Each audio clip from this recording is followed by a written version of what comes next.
So, hello, my friends, and welcome to Questions. We've got a number of questions that we've accumulated. Uh,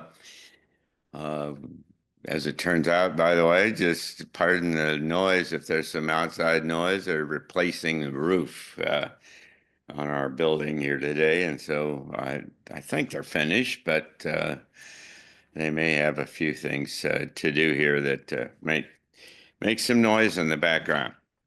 So we have questions, and we've got quite a few of them. We've collected them for the last couple of months here, and one of them is from Benjamin Pendleton, and he says, "Check out his Twitter site." Okay, Benjamin, we'll do that. Jarek says he has translated many of our programs, lectures, and programs into Polish, and he has created a new system which gives back people the power to take control of the law and politicians and things. The name of the system is Principal Democracy. And Jarek will take a look at it as you suggest. Thank you for sending that along. Then Charmaine Gray says, I'm concerned to hear about your health. Recent medical emergency. I hope you're feeling better. Well, I hope so. I hope it's obvious that I'm feeling better here. And then she offers to let us get in touch with her and maybe get a session with her to help with my health. And so I'll be happy to do that. Charmaine will get in touch with you. Lucky Hopkins says that Penny Kelly suggested that he or she get in touch with me. And she would like to talk to me about how to build the earth together. Well, we'll reach out and we'll be in touch with you. Then there is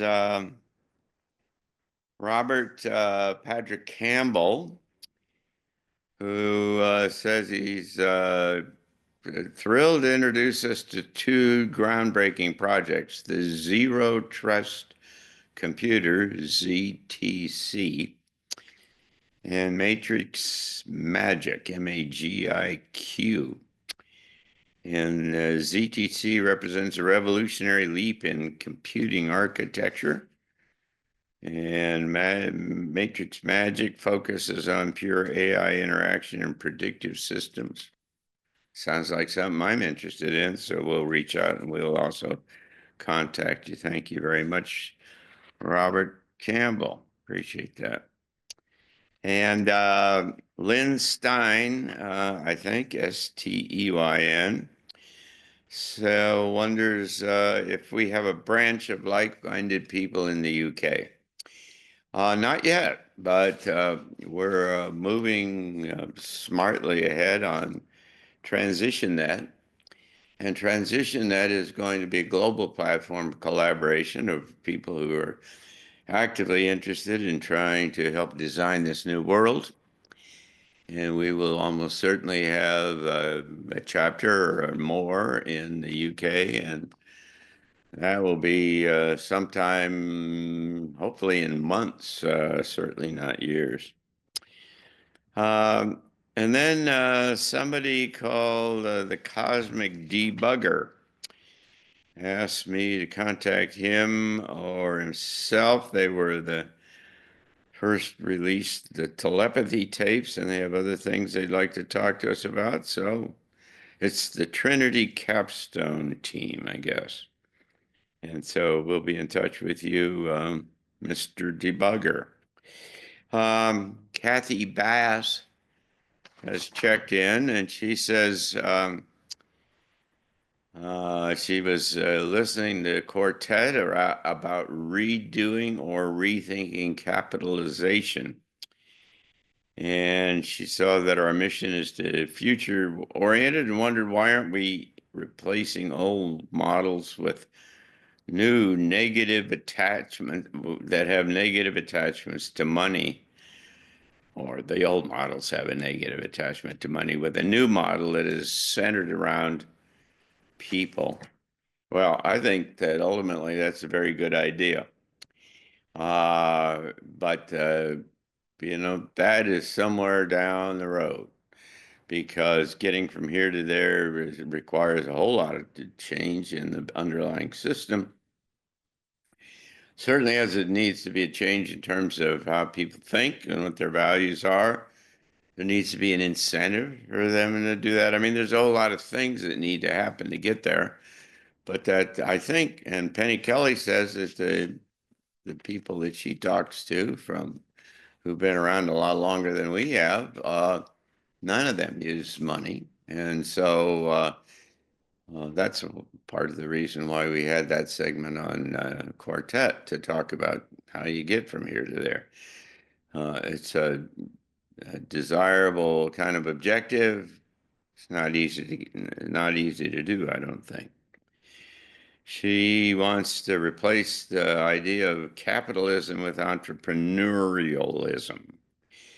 And we will, she says, thank you for listening and for your input, and hoping that we'll start to embrace the idea of entrepreneurialism. Well, I'm for entrepreneurialism too. I think we need to be creative and innovative. And so that'll be part of our process of trying to build a model for a new world. Deb Olmsted checked in.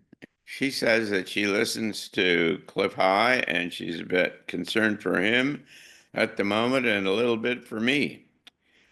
These are important times and there's nothing to fear, but I'm sure that to fearlessly love and with that, no judgment, just a suggestion to care, taking to informing your community. Well, I agree with you. I mean, we want to live in love, and certainly we don't want to live in fear. But of course, I don't decide how you respond to some of these ideas.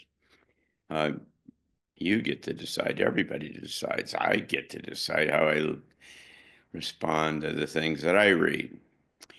And I have a whole lot of people who say that it's not, they don't get fearful when they hear about things changing, and they find it valuable because they can anticipate and get ready.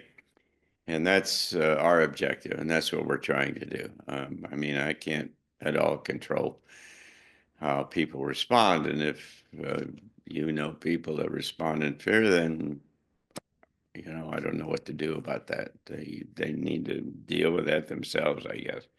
But I understand what you mean, and I thank you very much. But in the end, we're in the business of trying to alert you, to warn you, to prepare you, allow you to prepare yourself for what's coming because it's big change. It's really giant, epical kind of things.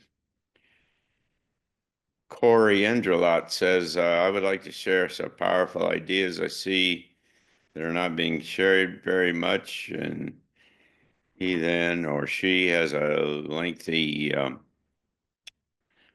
of comments on a bunch of digital books that we ought to check into, and we will do that, Corey, and I appreciate it very much.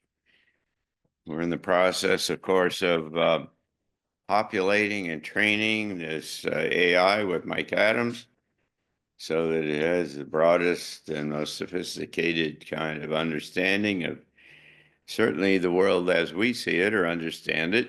And so we'll make sure that all these things get introduced into that process.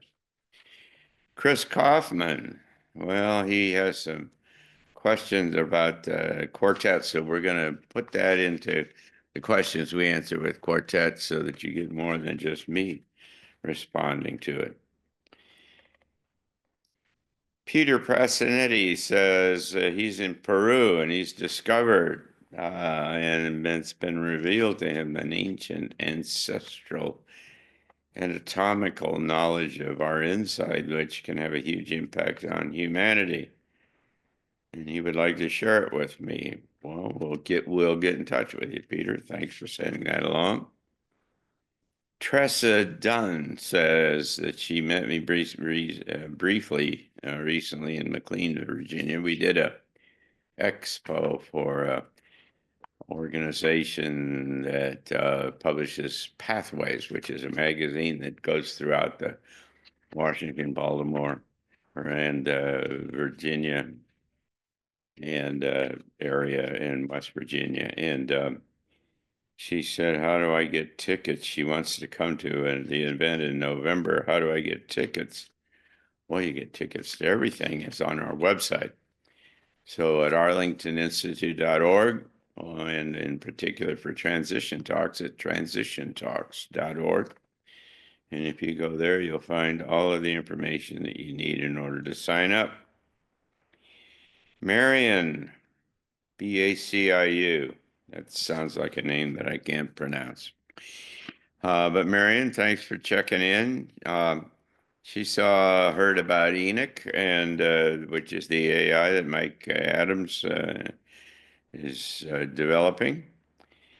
And she said that there is a PDF with 167 answers from an alien from Andromeda about all kinds of things like cancer and COVID and Alzheimer's. And she suggests that we get in touch with that and gives us the way in order to do that so that we can add that to our scanning process and project to make sure that it gets into Enoch. We'll do that. This Andromedan called Mythi, I guess, says that honey can do all kinds of wonderful things for you because besides being a natural antibiotic, fighting viruses and bacteria, it can solve the problem of people suffering from herpes, and simple local applications in affected areas can be very powerful.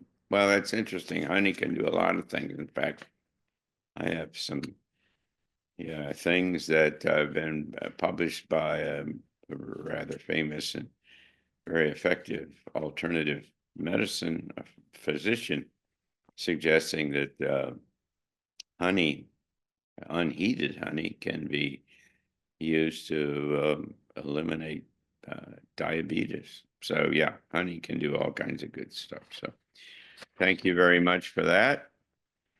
Bonnie Willow sent us a note and says she has a comment for our quartet on that talked where I mentioned that that the leadership of the Archons had apparently left the area, and she says, yes, they have left.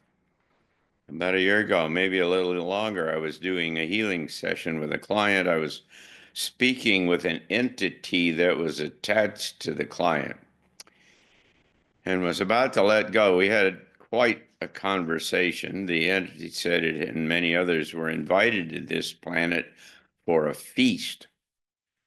When they got here, the leaders who had invited them said there wasn't enough food or loosh, as we mentioned, to support everybody. And because the population wasn't cooperating, that is to say, we humans weren't cooperating. Maybe with the wars that we got going now, that maybe they're better cooperating from that point of view. So the leaders who were in charge of the planet and its takeover left. That's what this guy told her. They left behind all these beings from other dimensions who were starving and vying for any kind of nourishment they could get. The beings were gradually leaving too at that time. So yes, what's left behind is a half-baked, half-trained flunkies who aren't very good at this kind of thing. Well, that's good news. Flunkies and all. So thanks a lot for your questions and your comments. We appreciate them. Send them along if you will. And check out Transition Talks and the other kind of things that we do here at the Arlington Institute. Greg Braden is going to be with us here on the 31st of May. So we're getting ready to have him. I don't know. It's always good. Have a good time when he's here.